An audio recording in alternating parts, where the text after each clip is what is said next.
Sikhuliswe ngabafazi basemasimini emakhishini nasemajaldeni. Omama bangomama emini ebusuku bangamadoda ezindlini balala bengadlile eziswini. Omamkhulu abayinhlekisa emphakathini ukuze thina sibe ngabantu ebantwini akuthina laba emjuluko. Izithukuthuku zomama babengenaba kodwa basifukula noma babesaba saze saba. Ngabo baba laba bashiya singakazazi nokuthi singoba ngoba akuthina laba sebematasa nomhlaba emakholeni kepha imjuluko yomama sisebelele emathuneni.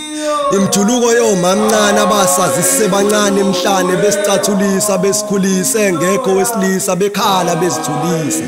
Begula bavuke basithathe sigule basigqume basithathe maqede basiphathe basifukule basibelethe basiculela amaculo mzabalazo besiphethe egcwele iziboba amaphakethe kungekho lutho evulekile namakhabethe sithi singalulama siphinde sibuyele emaphutheni ulwandle ligona izintethe maphinde bathethe maqede badonsa umpentshisi basiluleke ngesineke bathi singaphindeka ayingeke akuthina laba imjuluko nemkhuzuko imphumelo yeziyalo zangemsombuluko ngikhuluma ngamakhosikazi ayevuka ukusakusathwasa achiphize ezesibindi izinyembezi ashebelifasa iduku kusasa eyocingela abantwana bali kusasa singodokotela impela nonjiniyela impela kodwa kuthina laba imjuluko.